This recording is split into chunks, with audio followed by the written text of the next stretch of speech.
what a Six Nations, probably one of the best Six Nations that we've ever seen. It threw up unprecedented events, moments that will live with you forever. And I'm delighted to be joined here this evening with Polly and Kent. Good evening, gentlemen. I think I've just about recovered from Saturday now. Yeah, I think we're all, and we, you know, this is after Paddy's Day as well, so that was a long weekend. But I genuinely believe, like Keith just said then, this is the most competitive Six Nations that we've had for a long period of time. And, you know, and we can talk about, and we're going to talk about the games on Saturday, but if you just think about the amount of points that were scored, you know, in the last couple of weeks, I mean, the French and Scottish game was 90 points scored in that game. And then you look at that France-England game at the weekend, which was close to 100 points again. And it's just like, this is mental, and this is what we want to see, and this is what rugby's about. And it's about scoring points, and it's about being physical, and it's about being everything else. And I just think this year it's been superb, you know, even from that opening weekend to the last weekend. And I definitely think that only 1 week off in the middle is definitely the way ahead, rather than the two weekends off. I fully agree with that. I think the new structure, the format, it keeps people invested, because I think sometimes there's a bit of fatigue with, there's another break and then into the last game. So I definitely think this format, fixture wise, if they continue with that, it's going to be a great success. With the Six Nations, you say you have good tournament. What do we think about the start of it being on a Thursday? Obviously, the France-Ireland game was played on a Thursday, not a Friday. Like, I thought it was a bit of a strange thing to do to start a game and have 2 games. Yeah, I personally prefer the Friday night fixture leading into, because obviously then you're off for the weekend. Yeah. You started off out watching the match, and then it just rolls into the matches on the Saturday. Thursday, of course, was, you know, a unique fixture day due to the way that it was structured. But yeah, I would prefer if they had it on the Friday and it rolled into the other matches. They listen to this podcast, on a Friday, please start next Six Nations. Yeah, exactly. Yeah, to the hierarchies of World Rugby that definitely listen to Rugby Through the Leagues, and we know you do, because why wouldn't you? Best rugby podcast going. Anyway, first game, we're going to run today's one by going through the fixtures as they did on Saturday, starting with Ireland, finishing with England, and the Wales-Italy match in between. Then we're going to talk about our fantasy league, and then we're going to pick who our standout performer was. So, starting off with the boys in green, first match on Saturday. I was worried about this tie going into it. Scotland coming off a couple of unbelievable performances, going for the title themselves. A lot of criteria needed to happen for both teams to be in with a shout. And I have to say, I know what the end result was, but I thought Scotland were very, very good on Saturday. Anytime that Ireland scored, they were straight back into 22 and just going through us, and I was like, could they actually just give us a couple of minutes to breathe, please? And they, fair dues, absolute credit to them. They were a credit to their country with the performance that they put out. Scoreline was a bit flattering for us, I believe. And what did you guys make of the Ireland-Scotland match on Saturday? Someone said it, I think it might be Carl said it in our little group chat text we got going. I think last week was France's World Cup final. Scotland's World Cup final against France, put in that position where they could win it all. So he said, start of the game, I think Scotland was tit for tat with Ireland, really close. But I think the game against France wore them out. I think they lost it towards the end, hence why you said the score's a bit flattering towards Ireland. Fair play to Jock, though. I know it sounds horrible, but I kind of wanted them to win it. Just the fact they have a new name. And I think the Scots have won. Well, did they win the 5 Nations or 4 Nations? Is that the last time they won it? Wasn't even alive. Yeah, the last time then. they won it is the 5 Nations. Yeah. I think I don't know. I don't know. I wouldn't have said their game against France was the don't forget though, Scotland were in complete control at their game the previous week. So, we knew before the start of the tournament, for this is the first year no Scottish person told me this is our year. So we knew that there was a possibility that they could be good. And then when they lost to Italy, everyone wrote them off. Everyone, bit of a bagging for them. They've got a bit of ridicule, but look, from their first game to their last game, they've definitely developed. And we were discussing how poor Gregor Townsend was, and actually, he made some clever decisions, and he utilised his players really well. And I think if that game had been at Murrayfield, I think it might have been a slightly different scoreline, and I think the result might have maybe been a little bit closer. But fair play to the Irish. I don't think that the worst team won that game. I think that Ireland have been, stand fast their first game against France, where I think it almost looked like they were a little bit rusty, and they'd lost their little bit direction. They weren't entirely sure what was going on, or the French were so good, one of these others. So I think Ireland were really good on Saturday, and I don't think the scoreline I'm flattered at Ireland. I think the scoreline showed that the Scots were depleted at the end. It was almost like they couldn't get back into that game, and therefore it was done and dusted, and the Irish were going to walk off victorious from Saturday, and then all of a sudden put a red rose on their chest and start cheering for England later on in the day. Definitely was. And exactly what you're saying there, Polly. The Scots just ran out of steam at the end. Like, take Tuipulotu with the knock on that led with O'Brien going in the last minute. They just ran out of ideas, and the fitness levels, they had thrown so much at us. I think they ended up doing, Ireland ended up doing like an extra 80 tackles during the match compared to the Scots, because they were putting that much pressure on us. It was a very physical and like hard paced game that was a credit for the fixture of being on the last weekend of the tournament. I thought ourselves, we came out of the blocks early, got a couple of scores, couldn't believe it. I was like, happy days. But the Scots kept coming back, and with Finn Russell at the helm, you always have an opportunity. He took his stride brilliantly, little dummy pass, and if you blink you miss it. Like, he just did such a deft little movement that it was like, right, he's going to pass it, but he didn't and went over. I have to say the match itself was very, very good. From an Irish perspective, obviously, I was delighted with the result. It put us in a position to potentially win the tournament. I was happier to see, and we were discussing beforehand, the betting in of a couple of players into the team. Once again, Robert Balakune started, Osborne getting his opportunity at fullback again, and he's just been brilliant throughout the tournament. Tommy O'Brien with a couple of scores. McCloskey once again solidifying himself in the centre, and even in the pack we saw Tom O'Toole come in. And Tom O'Toole, I have to give him a shout out, because when we were over in Spain and did the interview with Harry Byrne and Tom Stewart, Tom O'Toole was, if you watch it back, he was walking in the background and he was going to join us, and then he was like, no, I'm not getting in on this.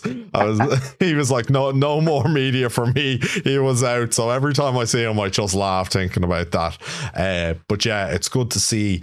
As we were saying beforehand, I believe it was Off the Ball did a podcast with O'Driscoll and Andrew Trimble and the lads before the tournament, and they were saying, well, would you take fourth if we ended up bleeding in a couple of new players and just see how they get on?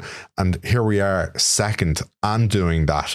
I think it goes to show once again where there was a bit of skepticism coming into the tournament about Ireland's depth and the next kind of generation coming through, and I think it's just put a bit of emphasis on, well, actually we do still have a quality conveyor belt of players to pick from. if there's a couple of injuries to the players coming forward, because we were coming into this tournament with a good few injuries, and as you say, with that French game, we were kind of at 6s and 7s because of a lot of our starting and 15 ended up having injuries, and there was no cohesion in the first 50 minutes of that match. So yes, I'm very happy to sit here today and say we finished second during a tournament that has shown our players opportunities that hopefully now they can take in for the rest of the season at their clubs and benefit from it. I was going to say, actually, I also think during the it start really- of the tournament, Sorry, we were talking about it, how many injuries Ireland were having from potentially their starting 15. At one point, we were picking their pack apart. They had like literally half your front row was injured, back row injured playing. Like you unfortunately picked Hugh Keenan as your fullback. He broke his thumb. Bundiaki had his ill discipline and didn't get back into the side. And you're thinking to have 5 or 6 players who would potentially get into most other nations' starting team weren't available for you guys. And that might have shown against France. The players haven't played together, that lack of cohesion. But as I say, you guys got better and better throughout the tournaments. As you said, you were a bit scared that last game. To be honest, I don't think there was any doubt that Ireland were going to use that class to actually get themselves over the line against Scotland, who have been, unfortunately, have failed a few times at the last hurdle to get themselves into positions. But no, I think the depth of Ireland coming through, I think you guys potentially got excitement to hopefully get past the semi-final of a World Cup or quarter-final of a World Cup. Let's be honest, though. That Irish pack, you know, you can talk about Caelan Doris, you can talk about Conan as well, but those two, Ty Byrne, James Ryan coming back and playing such a big part.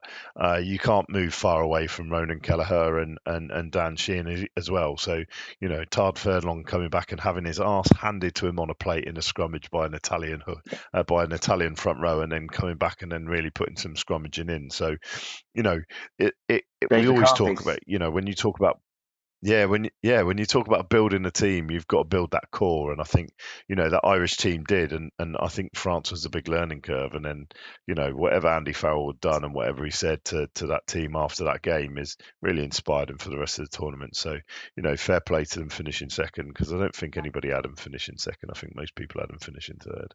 And a lot of people have had them finish third, yeah. As Keith is very happy, as Prendergast got dropped because he got found out quite drastically in the first couple of games, as Keith was shouting to anyone who'd listen, even people who weren't listening. He was literally trying to drum it into the head. Had banners, Prendergast. I don't think it was just Keith. I think it was every Irishman. Apart from every Irishman, apart from any. I don't want to get labelled as a Prendergast basher, right? And I was trying to stay clear the conversation, just because everyone listening be like, here he goes again. But like that, I definitely think if we had a different fly half playing in that France match, the result could have been different. I'm still a bit, you know, kind of confused. Well, not confused. I'm a bit disappointed Harry Byrne hasn't got an opportunity during the Six Nations, because his form leading into it deserved to get minutes. I can understand why he's brought the players in that he has, because they cover a multitude at full back with our injury with Keenan as well. But at the same time, the 10, I hope Prendergast gets better. He is still very young, only 22, as you guys know with yourself, with Finn Smith, and kind of the potential's there, but you just want them to bed into the international scene and live up to the potential. Unfortunately, it's just too soon for Prendergast this tournament. We'll see what he ends up doing in the rest of his career, so hopefully he does well. I want to give a quick shout out to Dara Murray, who got a late inclusion into the matchday squad because of Ryan's injury, and he's been playing unbelievably well for Connacht.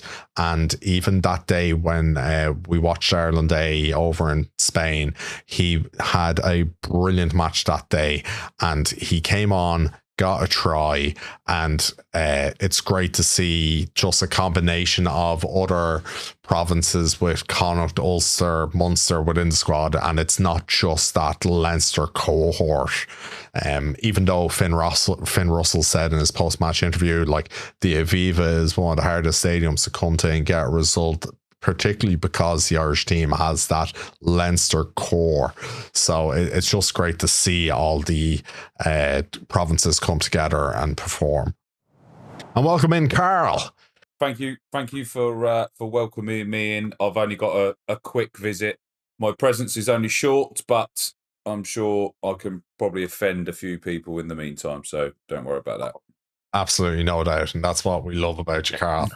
In that case, he may as well start speaking about the Welsh in the Italian game. Yeah, exactly. Yeah, may as well. We know Carl likes to bash on the Welsh, so yeah, the Welsh-Italian game, I probably should have seen how that match was going to go, because like we said with how... It was obvious. It was obvious.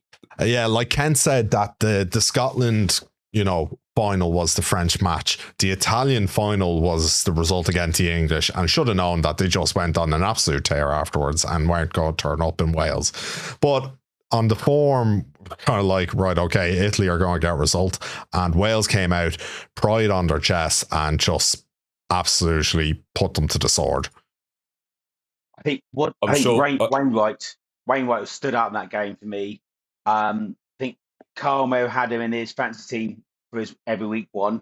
I think did he have like the most carries, most line breaks, like something stupid like that? He was an absolute machine. Just literally ran. He had 13 carries. I think he stood out. I think he stood out in the whole tournament for what was a struggling Welsh side. It was a glimmer of hope, especially with Jack Morgan missing. Yeah, obviously Tommy Raphael missing. I think Wales looked a lot better this tournament. I know the results probably didn't come out that way on paper, but I think there's a lot to look at, like that young 10 that they've got. Was it Dan Edwards? Yeah, Edwards. Yeah. The drop goal, just the composure. There's a lot to look forward to, and obviously we all hate the Welsh, but like, international rugby's not the same without a competitive Welsh team. Like, international rugby needs it, and like, obviously we've now got a poster boy, another stunning prop that can score tries from 100 meters out. Like, there's enough to give back to. We've beaten them around enough. Obviously Georgia have got this whole doping scandal, so the whole Six Nations inclusion of another country's gone. That whole conversation's dead in the water. Not that they were ever going to entertain it, but I honestly think that was the one they had to win. Italy done their World Cup final the week before against England, and I'm sure this has probably already been said, but that was easily probably the best Six Nations in the last 20 years plus. Yeah, we started the podcast by saying how it really was one of the best that we've ever had. You've got unbelievable moments that will stick with you forever, like Rhys Carre breaking into 22 and getting over for a try, and just the unpredictability of the matches, the high scoring fixtures. It was just a absolutely brilliant feast of rugby over the last 6-7 weeks. But like Eddie Hearn highlighted, the product is there. Why is rugby not being able to be pushed so much more? Like, in Eddie we trust, surely. Like, if somebody of that mastermind of promoting, taking boxing from where it was dead to, and obviously his old man's done the darts. You got the darts players like throwing a couple of cotton buds for fucking £1 million a tournament, and we've got rugby players that are running into each other at full pelt, and entertainment like that over a Six Nations tournament. And like, as he turned around and said, he only knew one or two players, and funnily enough, that one player was Henry Pollock, because they created a character over him. And like, rugby, we're told to be so introvert. You can't do the media bits. Like, but that's the only way the game's going to move forward now. We can't keep behind. Like, even the World Cup, they've now agreed that creators are going to collaborate on YouTube. So the first 10 minutes of every World Cup game is now going to be free to air on YouTube for the football in America. So the first 10 minutes, and then it will link into a collaborative piece with the local TV company that's doing it. But content creators will have access to it to push the game wider than it's ever been seen before. And that's in football. Like, football's obviously so much more advanced already than rugby. 2 billion people, yeah. But they're already realising the potential and the availability of YouTube and creators. Like, surely rugby's got a blank canvas. Like, it's already fucked. So at some point we've got to just say it's not working. Let's make use of these people that want to push it forward and support it and grow the game in every way possible. Like, I will go back on that though, and I think, you know, there's one thing that we saw in the UK and this year is that we saw adverts during scrum time, and you know, someone asked us, we were in a club on Saturday, and someone said, "Oh, you know, this is ridiculous," and I said, "Is it?" I said, "It's on free to air TV." I said, "You can put as many adverts in as you want into the bits that I'm not watching, you know, next to it as a full screen." I said, "You could cut away if you wanted." The only thing is, I think that it seemed like there was some referees were waiting for the adverts to finish. I don't know whether that was a thing that was going on, but you talk about the adverts and stuff. A few years ago, I had the luck to go watch some American football games at Wembley, and I was sat in the stands, and literally at one point in the middle of the game, everyone just fucking stopped. The whole game just stopped. And I was like, "What the fuck are they doing?" Players went, "Oh, they've stopped the game to put an advert on TV." So they physically stopped the game in the middle of the game to put an advert on for money. So yeah, but NFL's a whole different beast. Yeah. Like, there's enough breaks in the game. Like, it's a 60-minute game that goes on for 4 hours. So it's like, it is designed to be that commercial beast. But when you're paying a player $100 million a season, there is a reason that you stop a game. Like, rugby's not going to be like that. But like, when I first saw the first commercial, as Polly said, over a scrum, and I think, hold on, that's the bit I want to watch. But like, there's no happy. You got to find that happy medium. It was, once it happened once, I kind of got used to it. Like, it was what it was. They've got to commercialise the game. We've got to find a way. There is a brand. There is a point that people can buy and sell. That will only come with time, by trial and error as well. They'll find ways of being able to drop it in. Who knows? We might be able to sponsor a player's hairdo or something, like Joe Marler had like hog sausage on his hair, or what? Do you know what? I think it would be like times when, say, like it goes to the fourth official when they're reviewing a try, because those moments take so long. You could end up getting 10 ads in there, and the amount of revenue that you'd be able to bring in from that. It's, as you say, you need to be able to pick the moments where you're not going to miss out on something, that you're able to then commercialize it more to make it more entertaining, just all of the above. And as you say, blank canvas. We're out here, we're making content, we're going around showcasing clubs, showcasing grassroots, passionate about rugby, and we're trying to bring that personality and entertainment to the game that it desperately needs at the minute. Yeah, agreed. I agree. Yeah. And we find so many of them as well when we go out to the game. Like, obviously the grassroots level, like even being at Rugby Europe at the weekend, speaking to other people, like one of Lucho, obviously in Argentina, he's just spoke with Santi Carreras. Like, there's different characters within the game that you get different information from different people by having a conversation. And people love just talking about rugby. And it doesn't have to be polished. It doesn't have to be media trained. It doesn't have to be like Augustine Creevy's doing an amazing job at the minute of branching between sports. Like, he went to Alex McAllister, the Argentinian lad that was Alex McAllister. That's it, yeah. So he went to him. So he went and done that. He saw his house and done an asado and done all these other bits, and like, he's bridging the gap between the sports to showcase what he was as a rugby player, and also other Argentinians that have made it. Like, there's so many opportunities within this game, and we've just had, as I just said, the best Six Nations in decades, right?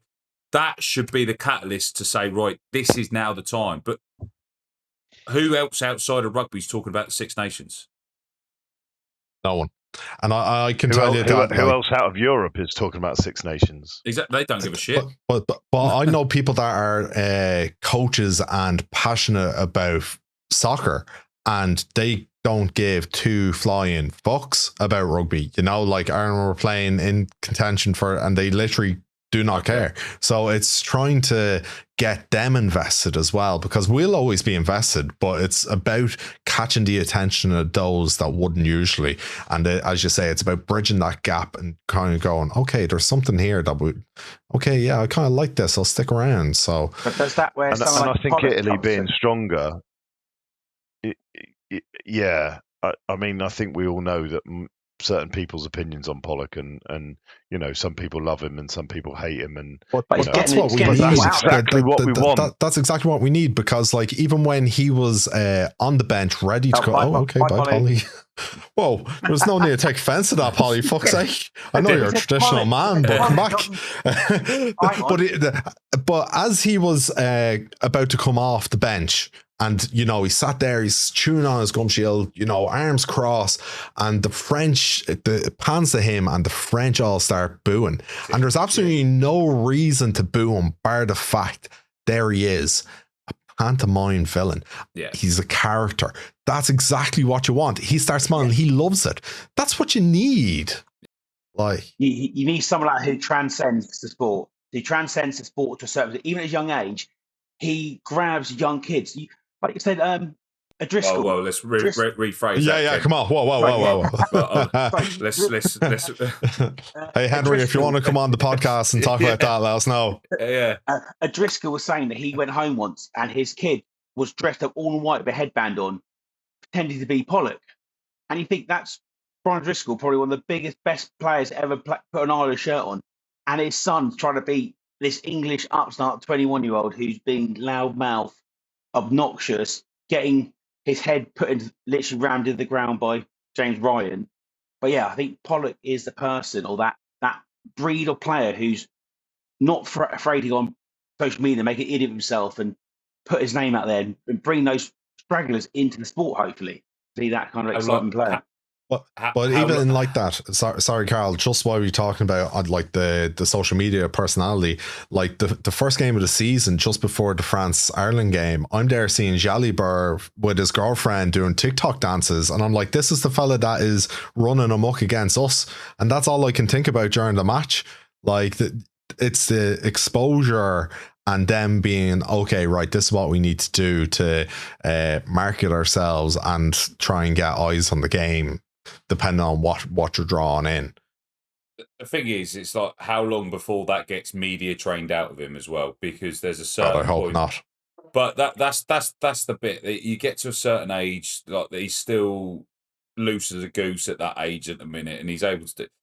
But all we got to do is look at the sevens, and we got to look at the women's game, like how well they've managed to transition between the wider audience. There is more of a family feel to women's game, which opens a whole new aspect of rugby. The sevens, there's obviously a more of a thirst trap potentially. There's like a little bit of a different way that they've advertised it, because they're obviously on the beach, like all of that sort of stuff. So there is ways of accessing different aspects outside of the game, and the problem is it's then converting that from people just watching that Instagram, TikToks, etc., and getting either bums on seats or bums in front of streams or bums in front of views, or because traditional media is dying. It across all sports. Like, there's a reason why so many people are transitioning more to YouTube and Twitch and all these other platforms, is because people don't have the attention span to sit there for 3 days or whatever and watch a sevens tournament. They want to be able to dial in. Oh, right, I know that game's going to be on then. Right, I'm going to dial in on that. What else is going to be be able to keep? Oh, actually, there's a feature with this player. Oh, this player's just chatting in the ice bath. Do you know what I mean? Like, there's other bits that we've got to try and retain the attention span as well. And What about the likes of the T20 cricket, Carl? You know the way that's I love it. Absolutely. Like, it is bombastic. You'd get bored to death of a test series, but with the T20, it's bing bang bosh, and they've got, as we were saying, sponsors galore. True. Like, even if you get a 6, it's, you know, the 6 hit is sponsored, and it pops up on screen. Cheerleaders, different sections of the stadium, like, that's another way that they'd be able to integrate just that. I think sevens, you've hit it on the head there, like being able to take the people that don't have those long attention spans and go, right, okay, have a little bit of this and see, have a little taste of that chicken and tell me how you think it tastes. But like Ken, you borrow my season ticket for the T20 quite a bit, don't you? And your boy loves it. My boys loved it as well. It's like it adds it's not, you're not sat there for, as you said, 4 days for a test. Like, it's in, it's done. There's music, there's fireworks, there's people cheering, there's every, like, you can pop off, get your burger, you come back, you get a beer, you can still watch the game. There's all these other bits like going on around it that the kids can be entertained. And like, we've got to get past this. Like, Twickenham's priced out for anyone apart from the women's game. Everyone else is priced out. The Aviva's even priced that's getting bad now. That's getting bad now. The women's game, to a certain extent, it's getting up there. Problem, they've won the World Cup, mate. So that was always going to be a trigger point between that transition of they've won a World Cup, or how do we now make that? We've now got to pay all of these additional wages, etc., because there's going to be more attention, more value. Like, there is going to be a transition between that product, but that product has got so much further to go, and it's potentially already at a further point now than the men's game in certain avenues. Obviously, the bigger sponsors, etc., within the men's game are there, but it just doesn't seem to translate out into a wider public. I have to say, I've probably seen more women's rugby games. I went to quite a few games during the World Cup for England. The thing I like about the women's game is the interaction you get with the players after the game. You can stand there, they sign autographs, they take photos. 9 out of 10, you go to Twickenham, the men's, the game's finished and both teams are down the tunnel getting their hydration, their ice baths, because that situation. But I think for the kids, the thought that they can sit there and stand around and get a picture of Henry Pollock, a picture with fucking Genji, and have that chat and that interaction with them may bring slightly more. With the women, you know, if you hang around, you can get your photo, you can get your autographs, you can get stuff with them. You are right. It's humanising those players, though. That's the key thing. Yeah. There's also a devil's advocate to that, Ken. Like, most men's senior games have got potentially 80,000 people. Like, the women's aren't at that level yet. So to keep players out and get round every single stand, and like they've got those bits outside. They might not do it inside, but they've got the bits when you go outside while they're waiting to get on the team bus. There is still access. Like, I'm not saying it's perfect, but like, there is still ways for the kids to access it. But it is potentially a bit longer than staying behind on the pitch. I think it's a little bit more demanding when you've got 80,000 people in a stadium compared to where I think if the women's game gets to those 80,000, you won't see the players out there walking around every single person or every single stand. You know, like, they are brilliant for it to still connect with the fans. It's a hard transition to get from that to that many people while still realising you are a pro. You still got your routines to follow. You still got the doping test. There's all these other bits that you've got to now go to, and there's all these other media obligations they've got. That's the hardest bit, is trying to find that middle ground between the fans and all the media and all the sporting regulations they've got to meet in that, and obviously 80,000 people being in the ground. Leinster last week went to Skerry's Rugby Club, who I covered for the pod, and just like that, they just had an open training session there and went around to all the people that turned up on the day to support them for that. There you go. You're taking them out of that intense match day focus and giving it back to the supporters in pieces like that. And even when interviewing the ladies for the grassroots, I noticed in the comments that they were getting a lot of hype because they don't get that coverage that the men usually do. You know, you have people in the comments going, oh my God, look at you. You're doing an interview with media. And like, even when I was talking to the girls beforehand, they were like, oh, we don't usually have media coming around and showcasing us, you know? So it's being able to promote that aspects of both grassroots and the female game to like recognize the great work that is going on there and propel them to the heights that they deserve. And with that note, let's move on. Oh, yeah. No, go, Ken. Go. Women won the World Cup. After women won the World Cup, a lot of the clubs in England got a visit from a couple of the players from each, about 2 players from the women's team. Like you say, they did that thing afterwards, and they went to, I think we were at, probably there was it Eastleigh, Trojans. And yeah, one of those 2 Trojans. They had. So the winger and the scrum half, Marley Packer and Abby Dow turned up, and in their training session they interacted. So I think that's potentially another way of getting their names out there and to show off their World Cup winning medals and stuff. Yeah, I think it was amazing for the kids that day. Right, back on to the last match of the Six Nations, and oh my days, what a match it was, and it deserved to be on the pedestal of being the last match of the tournament because it threw up an absolute slobber knocker. France versus England, everyone thought that it was going to be a steam walk for the French, and England said, not today, lads. We have come to play. And as the Irishman hoping for the English to win so we could literally steal the title of the tournament, I was delighted to see what the English, and speaking of stealing, I think the French stole that result from you guys, and I was more disappointed that you guys didn't get the result that your team deserved on the day. I think the ref made it about himself. I just thought he was giving the French everything. This is obviously opinionated. I thought he was giving the French everything.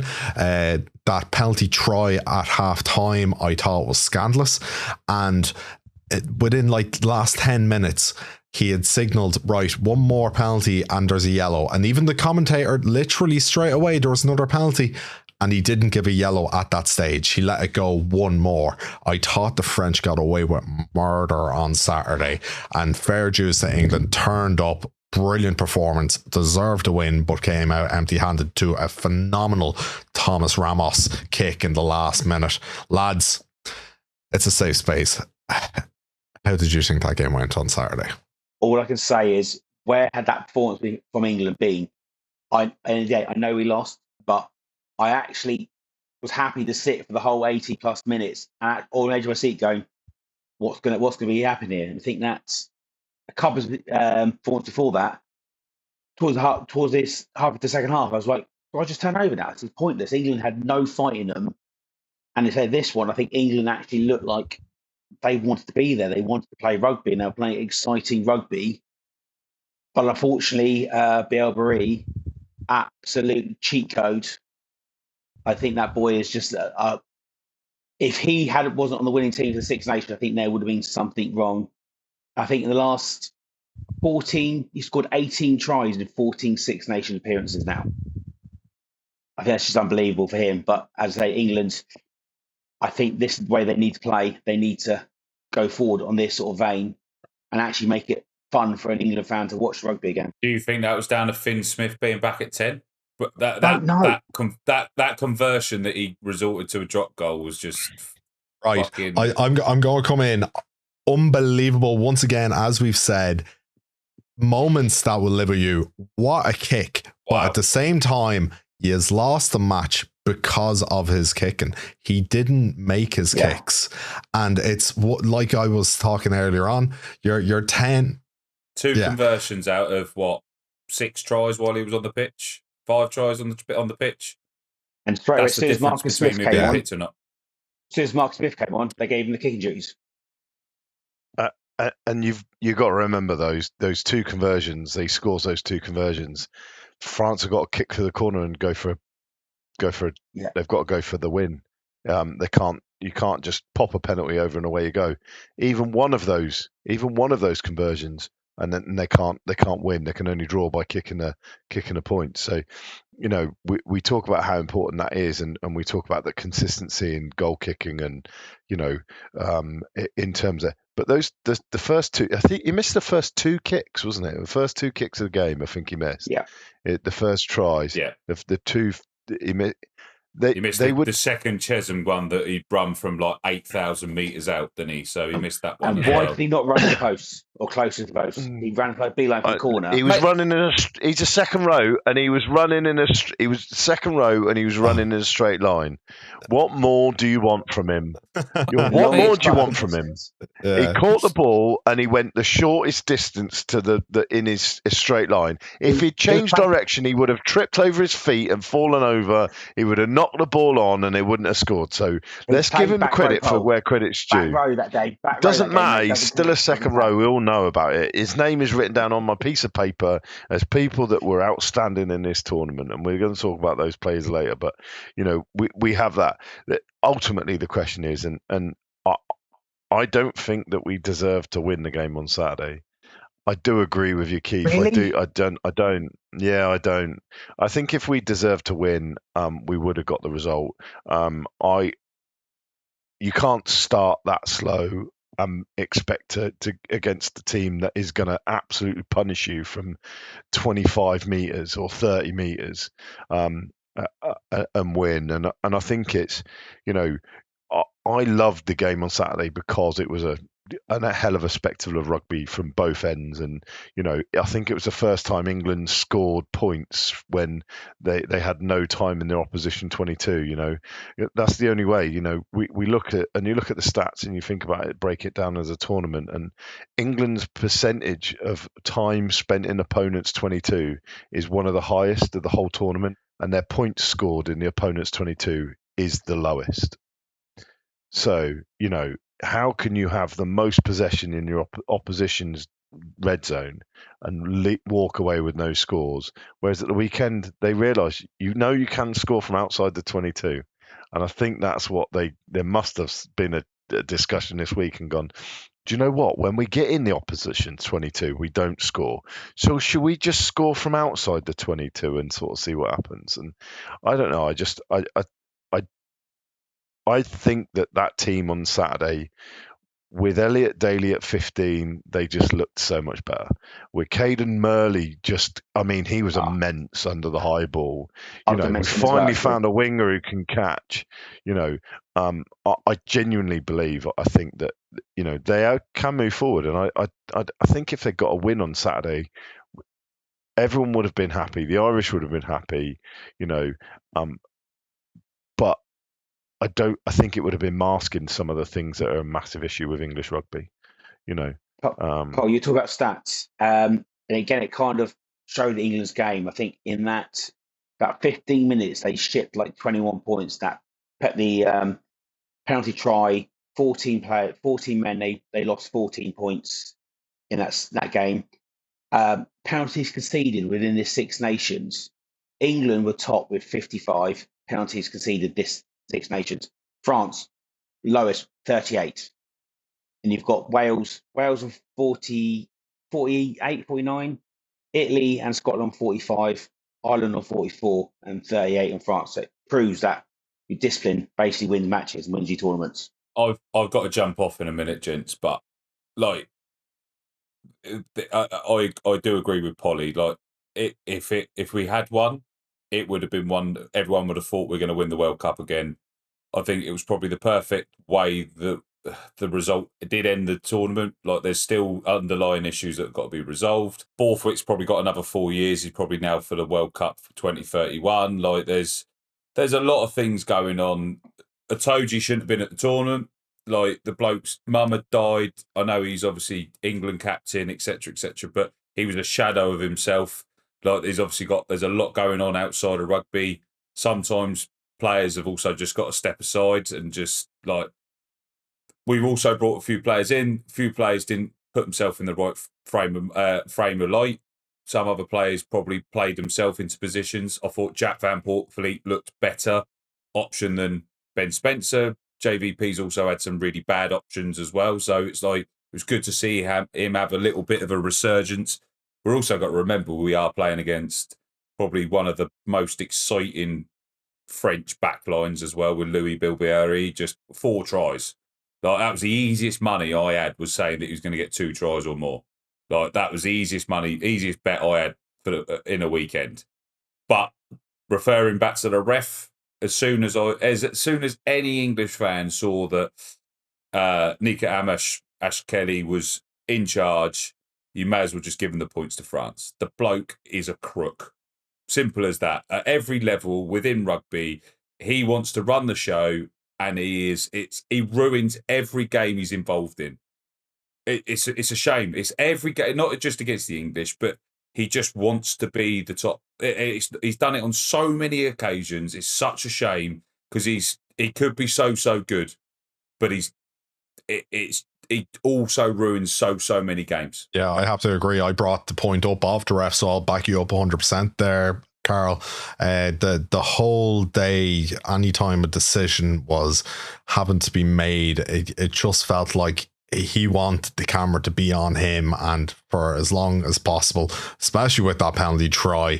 Like, how many times was he asking, did he creep offside in front of the line out, and just looking for a reason to screw England over. It felt like we couldn't believe that he went from, we might actually overturn it and give the penalty to England, to actually going, actually, you know what? No, it's a penalty try, and it wasn't obvious. And as I've already said, last 10 minutes should have gave France multiple yellow cards throughout the match. It just, his performance on the day ruined, like, it didn't ruin the match itself, but it could have benefited the game if it was a different referee on the day. And like you were saying, I fully agree also with the Itoje comment. I think there's personal things with his mother passing, that he should have taken himself out for a couple of weeks. Obviously, he wasn't in the right frame of mind, and you could tell that. But to give him full credit, I thought he was immense. He was an absolute workhorse on Saturday, and when he is on it, himself and Byrne are 2 of the best at turning over at the breakdown. He just, once you know he's over it, you may as well just give them the penalty, you know. But that's the thing, he did have some great elements, but like, you could see he was a shadow of himself. Like, sometimes rugby does have to come seconds. Like, there is a welfare element there, and whether he was part of the team or still to be around the team would have been crucial. But like, sometimes I know he's the captain. It's just sometimes you've got to take into other factors. But I'm going to jump off, gents. Carl has left us, and we're going into the fantasy league aspect of it, where we've had multiple leagues. We've opened it to the public as well. We had great participation within that. We had our own Unchanged weekly.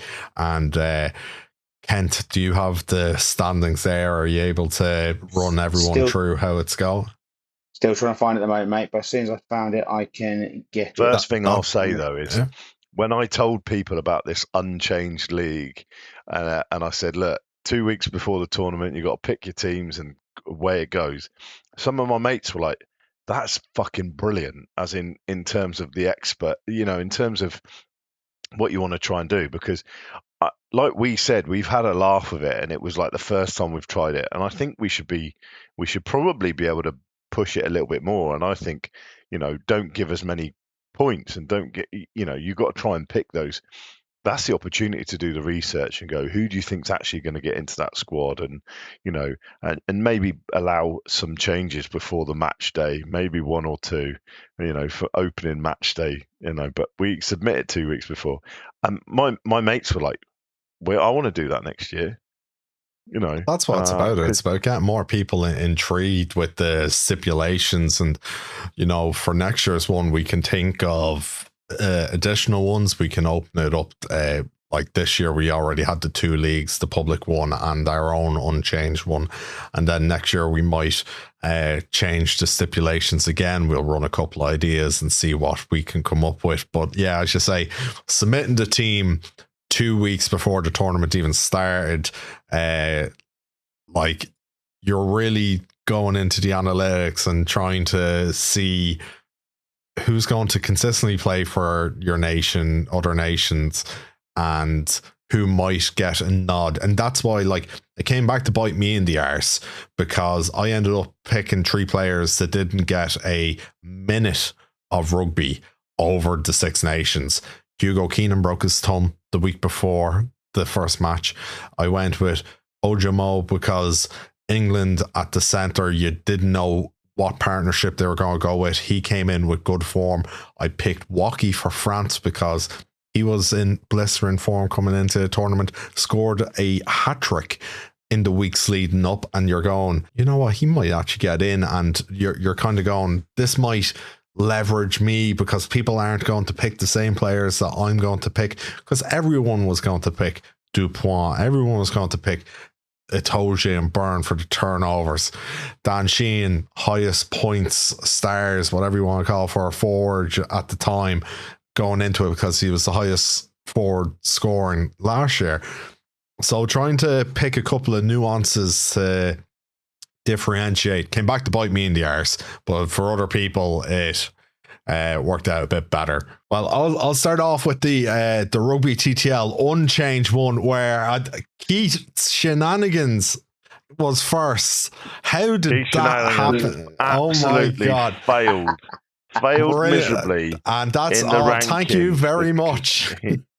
So Keith failed to abide by the rules, and call me Georgian because the doping in my team was unreal. You know, and then so he doesn't count. Then we have a person. The implication, which we discussed, is a team that they changed that team was changed week in, week out. It wasn't set from the very beginning. They definitely changed their team from week in and week out as well. So you know, they don't count. Merchant Navy. Now, who was that? I can't remember who that was. It was another somebody else that. Changed their I captain, think that they changed their captain. Who was their original captain then? It was the winger, Harry Arundel was their first week. Then it went to... right, yeah, they got LBB as their captain in the final week, yeah. I think you're fine. Oh, you're right, yeah, he did choose Harry Arundel week 1, and then yeah, the team did change. I'll agree with you there. It definitely changed. The players didn't change. They didn't change the players, but they changed the captain. So I suppose you could say that he won because look at that tackle, doesn't deserve anything. You know, in plenty of missed tackles, so we'll miss that name. Yeah. Wow. So, yeah, we'll miss that. But let's be honest, we all thought it was a really good concept. It was a really good idea. And I think if we knew that, I think we can push that a little bit better. And I think we open it up to the wider public and then just have our own little secret one as well, like a separate one, and we have our own competition. Because I think other people really enjoyed that aspect. You got to really go, teams got to be submitted. You got to close the league 2 weeks before. You know, you got to be really strict. Any changes and you should be able to control the league, and you go kick them out. Right, okay, you've not done it properly, you're out. Okay, and then you end up with the right thing at the end. But you know, I think it's one of those things. We should get a chat going as well, so I think it's not too bad. But yeah, I agree. I think it was a really good competition. I really like that. And Keith, well done on that. And I think you were superb. But let's go to the other one then. Let's go to the other one, which is like our changeable teams. Let's forget that one, shall we? You know, and we look at our changeable teams in there, and actually through the podcast leagues, then Saddling Rudies was definitely outstanding winner. You know, week in, week out. Their score week in, week out. They won by 90 points, which is, you know, a captain score at a weekend. So that's an absolutely huge result. So well done to Saddling's Rudies. You know, whoever you are, congratulations, well done. Thanks for listening to the pod. Thanks for joining the interaction stuff. So really, really good. In second place, Meg's Maulers. Okay, once again, absolutely superb. They even that last weekend they did the same as me. They did not captain Bielbury. Or did I? That's right, I did. But yeah, they didn't captain Bielbury. They captained Ramos. So I think if they captained Bielbury, they would have definitely been in a chance with, winning the coming first that first week. And then randomly, some bloke in third place called Polly. Somehow I couldn't work out how to change the name of that team without changing the name of the other one, so I just left it as the same. I definitely changed my team. So that's what we have a look at. And I just also and it was superb. Can I put into this conversation that one of our fellow hosts, Buster, completely changed the wrong team, and on his team where he decided to change, there was no limit. You can have like 17 French players if he wanted, and he won that one. But I think he came rock bottom with this one last lot, so I think he might have to go for the forfeit on this one. As he's not here as well, he can't defend himself. That sounds good to me, 100%. Then, like after Polly, there was Steve Bortwick. Yeah, that's Adam. That is, I think Steve Bortwick is Adam, and I'm just looking through here, and he's actually through the whole of the tournament, he scored the most tries. With 30. His players scored 30 tries over the whole tournament, which was absolutely superb. Which was 2 more above everyone else. So we have to admit this year the amount of try scoring was just unreal. Like we said earlier, that 90 points in a game between Scotland and France, and you would have gone, that's not even feasible, is it? And you go, 50 points to 40. What a game of rugby. It's almost like Scotland. They were playing fantasy rugby out there. Yeah. And then, even in that whole last weekend, I think, it was just ridiculous. It was just points, tries being scored everywhere. It's so much better and so much more enjoyable than 5-0 or, a 13-5 result. This year, I definitely think we've seen teams going for the corner and going for the try without a shadow of a doubt. And I think that's been superb. So, and the Six Nations, we talk about, I think back to fantasy football, when its conception, Keith, you might be a little bit too young for that, but, when, Frank Skinner and David Baddiel started that on BBC Two as a Friday night TV, and then all of a sudden it got people talking about football, and it got the local fan, and it got the armchair fan really involved. And I think we all know that Six Nations is really good. I just think that sometimes that having to repick your team week in, week out, and the amount of changes that there are is really, really frustrating, and it can be a bit of a painstakingly annoying thing to do at times. Well, you're talking about, obviously, they've been on that log in the fantasy football. I've been lucky enough to know quite a few actual professional football players. They even do the fantasy football leagues themselves. So you've actually got the players who are playing in these fantasy teams picking their teams and other players. Because I know it massively kicked off that it was Jack Grealish. People found out who his team was, and he managed to take himself out of his own fantasy because he knew he wasn't playing. So this sort of thing. But imagine if the professional players, like in the Six Nations, like Toje, sitting there picking his fantasy team before the fucking thing. Again, Toje or anyone's watching who's playing Six Nations, they want to get involved in our one next season. Please just give it a shout because that'd be quite fun to have. 100%, yeah. And because I know that there was a controversy that I think it was one of the Liverpool physios. They found his fantasy team and could see that he was dropping his own players, so people would be able to know for the lineup coming up for the weekend that like Ekitike wasn't going to play because the physio took him out. So there's all those kind of little aspects to it. You get so many different interactions and people involved with that kind of pantomime-esque kind of, why did he take him out? Why is the Toje putting in Finn Smith instead of Ford? That kind of thing. Like, so it's it's really, really good. I really enjoyed one of the first conversations I had with Carl after first meeting him. I listened to you guys and your recording of the Six Nations fantasy last year, and it was like 80 minutes of really enjoyable content. I advise anyone that's enjoyed this year's one to go back and listen to that.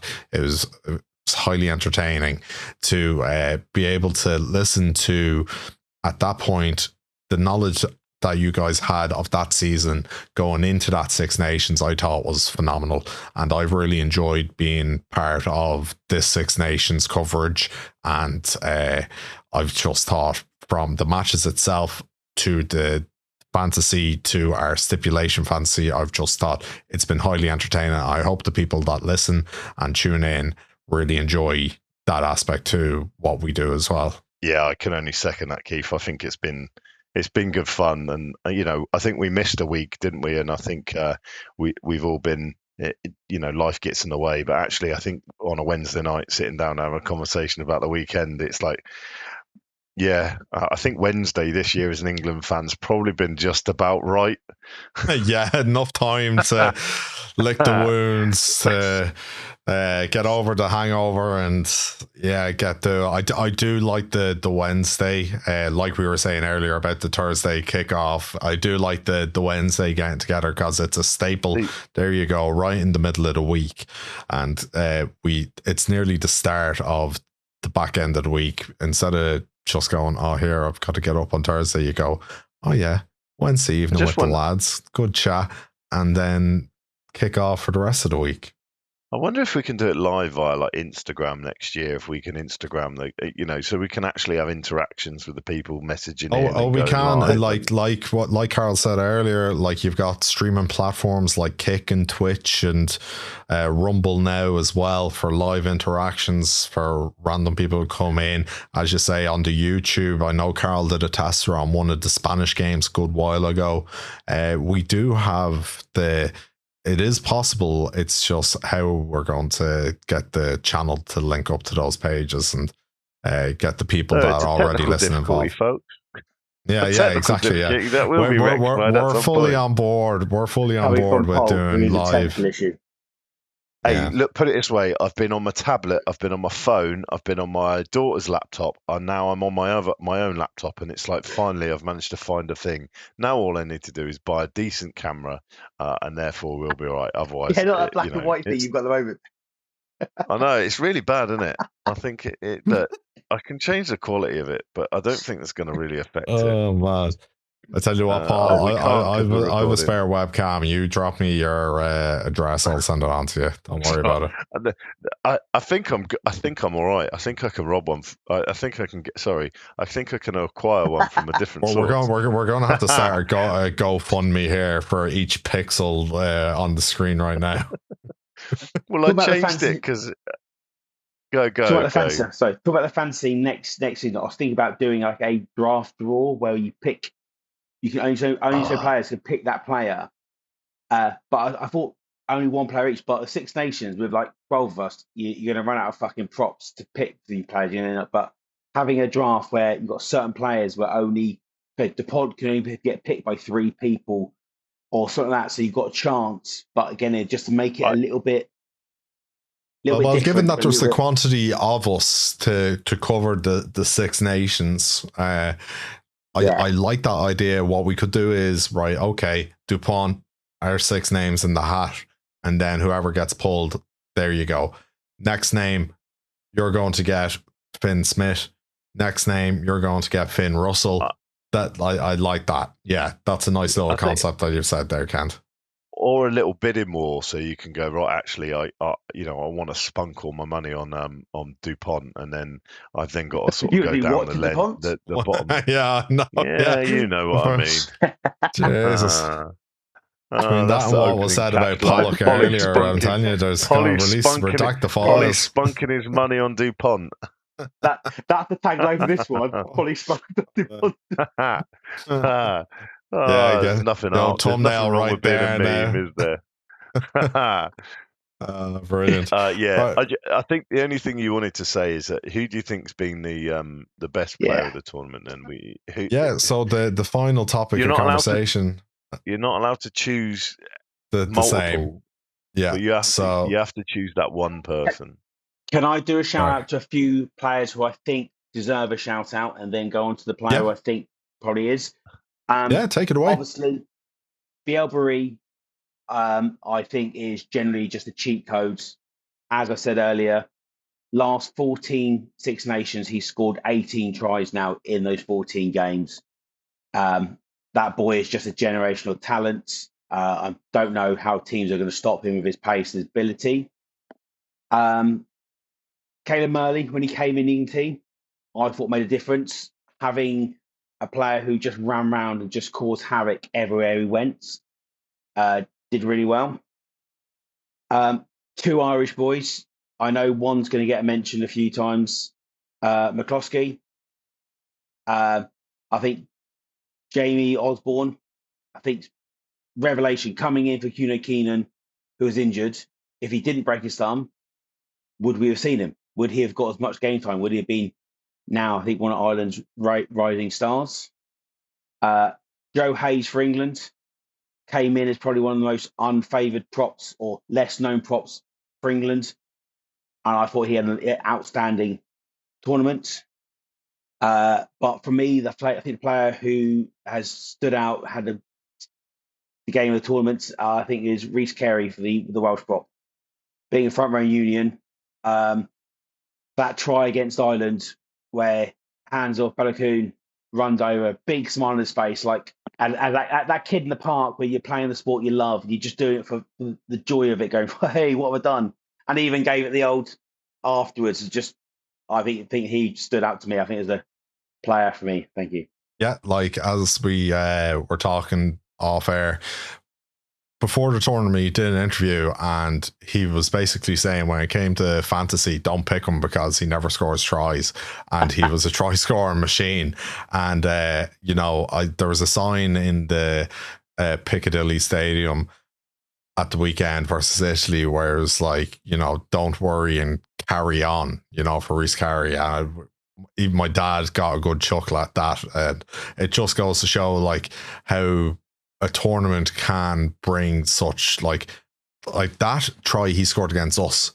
I was urging him to get over because I was like, oh my god, he's made the break, go on big fella, and we've said it multiple times throughout, the moments that have been made in this tournament, it goes to show how it has been probably the best Six Nations in the last decade. So it's just been an absolute phenomenal one. I think that's a great pick, Kent. Very astute that you're wearing your red hoodie as well, just so you could support on that. Polly, would you like to tell us now, do you have any honourable mentions as well? Yeah, I agree with one of the ones that Kent said, and I think Joe Hayes is, he's the name at one of the names I've written down. I think he was, before the Six Nations, England were looking at it and going, actually, we're missing our best, one of our best front rows in Will Stewart, and he's a British and Irish Lion who was absolutely brilliant. And I think Joe Hayes has come in and has done a really good job. And I think you can't knock that because it's a really tough position, no matter what anybody says. I've got a few other. I think Ollie Chesham was brilliant. I think he went missing 1 week, which was a bit of a shame. I think that was against the Scottish team, but I think everyone went missing. So, but he was superb, and I think he's definitely got an exciting player to watch. The other one is at Songbay, the other French back three player. He played superb. He plays his role when you're playing in a back three of Bielbury and Ramos, and then and he moved him to 15 when Ramos went to 10, and he really, as a young French player, just think, oh, hang on a minute, because we talked about Pinot not being picked at the start of the tournament. We're like, hang on a minute, what's going on here? And then you just roll out, and those back three, he didn't miss a game. He played every single game and nearly every single minute, and he was superb, and he was brilliant to watch. And he creates more tries for Bielbury than people sort of give him credit for. So he was superb. But it's really difficult to pinpoint the one player, but Ferrari for Italy, and that whole Italian front row has been the my enjoyment of this whole tournament. Is that I just want to watch, let's scrum, come on boys, and that picturesque moment that will go down in Italian folklore of Tad Furlong being folded and then being lifted up is that something that will go. And I just genuinely believe, I think that Italian front row, that Italian team this year has been superb, and they've just got so strong. And Six Nations can only be better with an Italian team that can beat everyone. And I think that they were brilliant. So he's my pick for the tournament in terms of what I've watched and what I've seen. Well, it's great to hear you pick a couple of fellas there, because I know at the very start of the tournament I can recollect and Carl kind of shrugging his shoulders, being like, nah, he was giving you the big one over Hayes, and he was going on about Ferrari as my pick coming in. But he's had a unbelievable season so far for Benetton, and he carried that in. Shame with the injury just coming up to the last match. But yeah, the Italians, I think it just goes to show kind of the standard that the Six Nations is at now. They've come this season and just been a brilliant, entertaining team to watch. The Welsh showed what they had with the last game, that they're not just going to be taking the wooden spoon. I'd imagine that, given that it's such a young team, that next year's Six Nations, it's going to be a different talking point from them. Now, with my own pick of my personal favourite player of this tournament, it's going to be an Irishman, surprise, surprise. And I'm going with Stuart McCloskey. He has been absolutely brilliant the whole tournament, going from he's gotten a couple of assists, but through like passes that people are going, is this Tom Brady playing in the Irish team?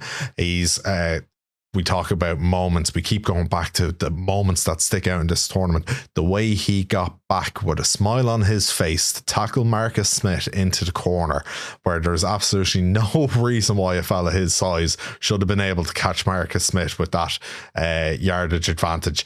And just his work in and around the pitch was ferocious. It was non-stop. I have to say, I hope he has the longevity that Bundy Aki has had, being able to play at this level, because he is in his 30s, and to be able to have that consistency, if he can have that over the next couple of years, I'd be absolutely delighted.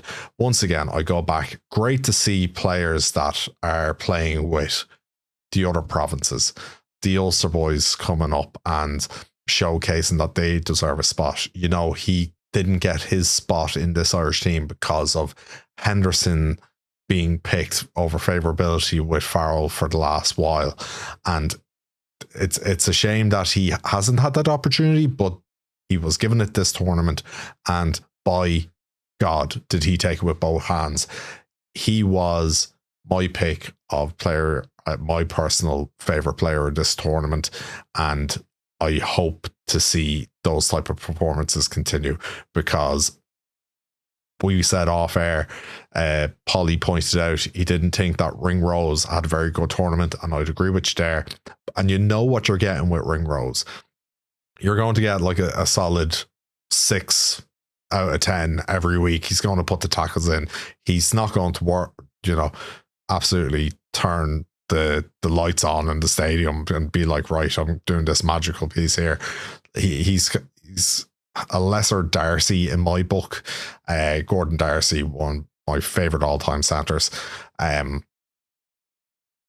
McCloskey out of those two, I'm picking every day of the week, and I would say Ringrose has to work to be his partner over the next while. So it's going to be an interesting one with all these additions into the Irish team. As you say, Osborne, brilliant tournament. As you also said, Woody, you got that opportunity if Keenan didn't get injured? I don't think so, because all the talk on the Irish side was, Keenan's coming back, brilliant. He's just had one match before the tournament. Will he have match fitness to start? So it was all about getting Keenan back in that team. So fair dues Osborne. played brilliant. So yeah, McCloskey, my pick he was just brilliant, I have to say. Can I just say then, so technically, McCloskey got in because, is it Bundiaki obviously had his little discretion to get in. Yes. Osborne got in because Hune Keena was injured. Joe Hayes got in because Will Stewart was injured. It's funny how certain players who haven't really been given a chance to shine due to injuries now have come in and gone, hang on a minute, this is what's been sat on your bench or not playing the whole time. So I think it's good to see players who are potentially weren't first choice have stood up now and taken their choice, and then now it's their position to lose. It makes sense. These players come in, have to knock these players back out of their position, which I think is going to be harder than they think it's going to be. Yeah, it was a blessing in disguise, really. A couple of the injuries, and even just some, I didn't believe Stockdale deserved to be dropped after the French match. I didn't think he got enough ball to do anything in that match, so I didn't think it was just on him. So I was happy to see him get a try on the weekend, because another Ulster man that's having a good season. But we're finally having a selection of wingers that can actually cause damage to teams. We have Stockdale, we have O'Brien coming in, blistering pace. We have Robert Balakune coming in, who's just absolutely rapid, that can actually scare teams. And that's what we've been missing over the last little while, is because obviously Lowe has been on the decline.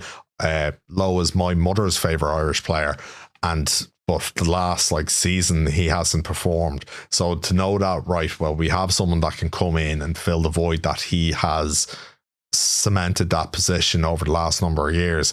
It gives a bit of reassurance going into the World Cup next year. Just thinking then, with the Six Nations being the best Six Nations, we've said it for many times in the last 20 years or so now, if you had to pick a British and Irish Lions team or squad, do you reckon it'll be much different to what actually went out there with players who have come through now and put their hand up, compared to players who potentially went on the tour and haven't performed now? I can tell you it wouldn't be any different if you took the same manager.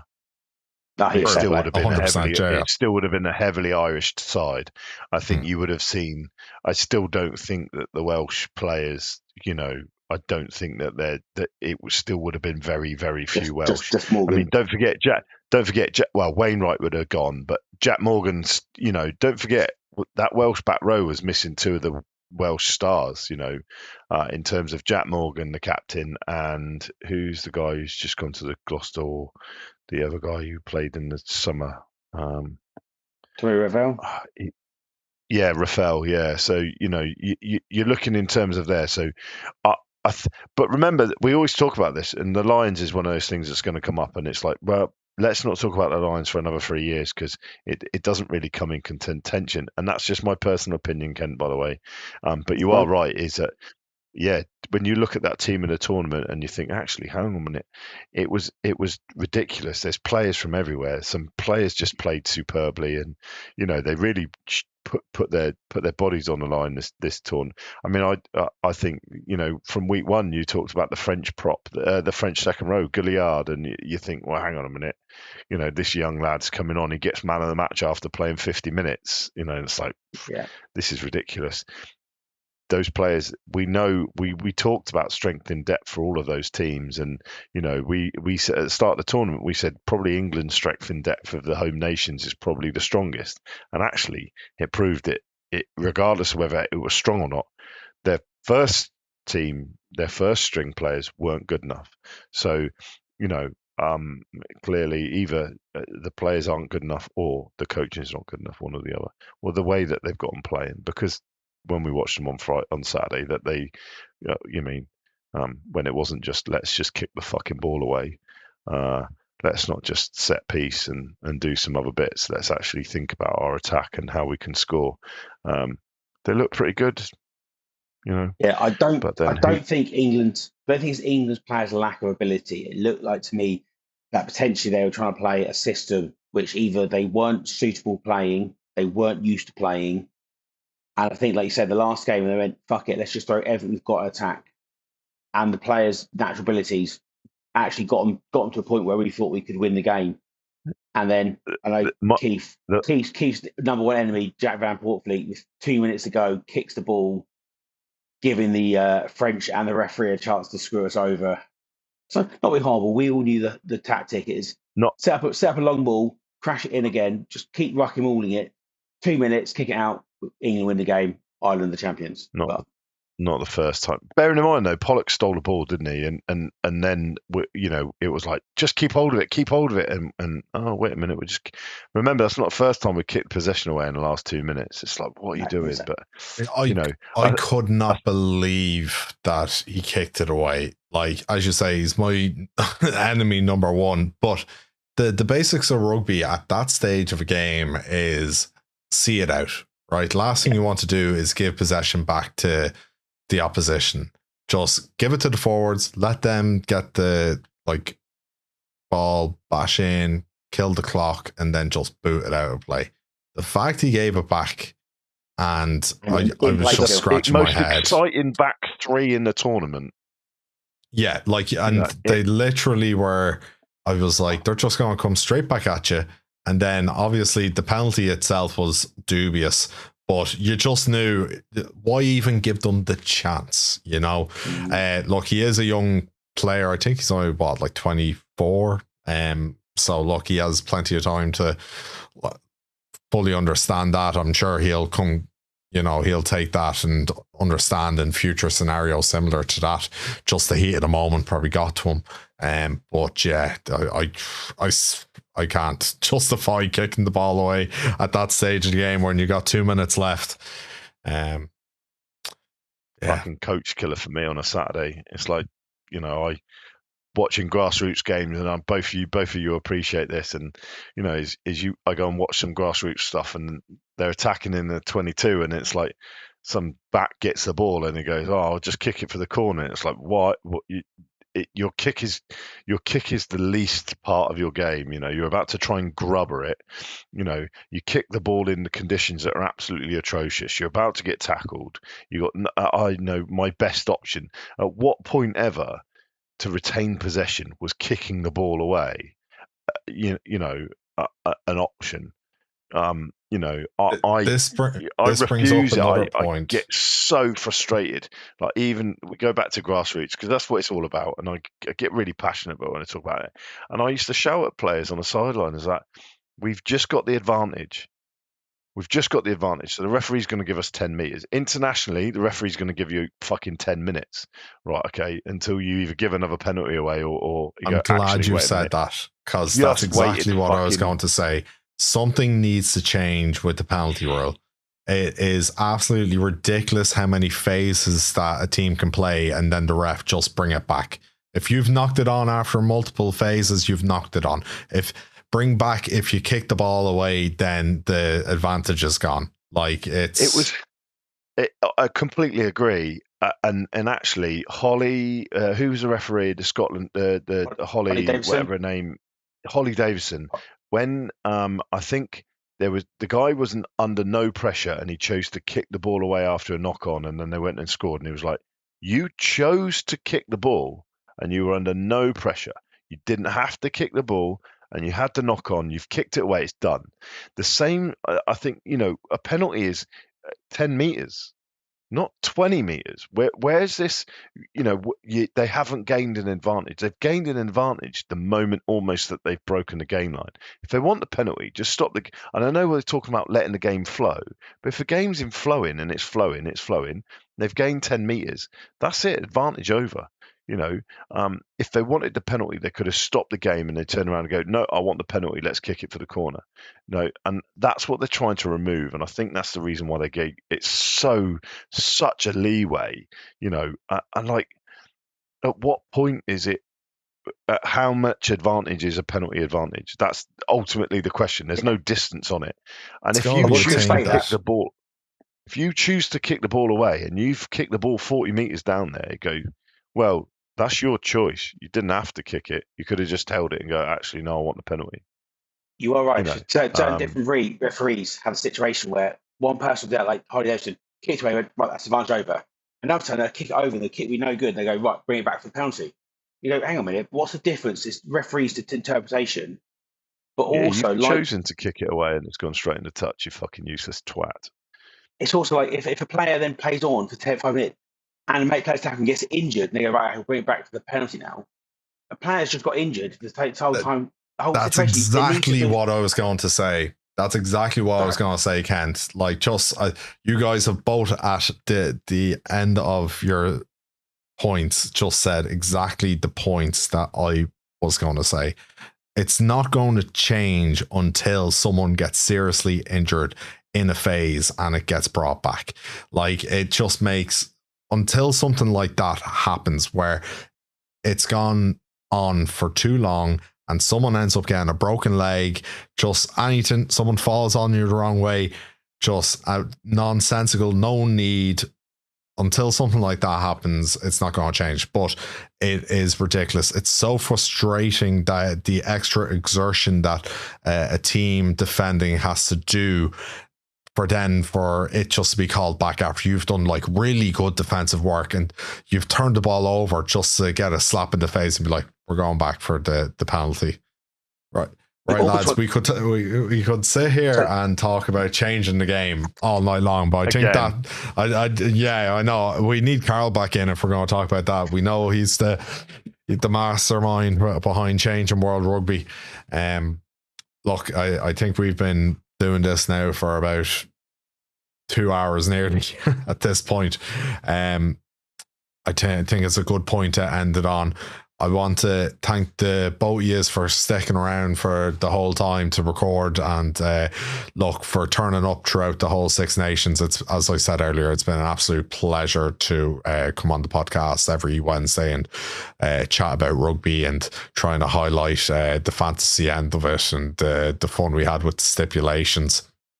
Any last words, lads, to the listeners before we head off? No, let's do it again this time next year, because the Six Nations, even more exciting next year with a World Cup coming as well. So, next year we get Six Nations and a World Cup fantasy, so that's even better. I'd say if they like what they've seen here, there's plenty more of this sort of shit chat from us lot. Fucking trying to bring the game into distribute, trying to change the rules from our armchairs. Please hold on, and Keith, I have to say thank you for stepping up and running this when our illustrious gingerhead leader decides that he's got better things to do in Spain, like sit by his pool and smoke cigars, whatever he's doing now. Trying to make up he's got some phone call to do. But look here, it's look, as I said, it's been an absolute pleasure to jump on, so I'll happily do it whenever it needs to be done. So yeah, I've had an absolute blast. It's great to have these conversations with absolute custodians of the game like yourselves. And if you're still listening at this point to the podcast, make sure to like, subscribe, follow us on all socials, Rugby Through the League. We will see you this time next year. Make sure to keep following. We are constantly trying to bring the game of rugby to the forefront. And with that, thank you very much.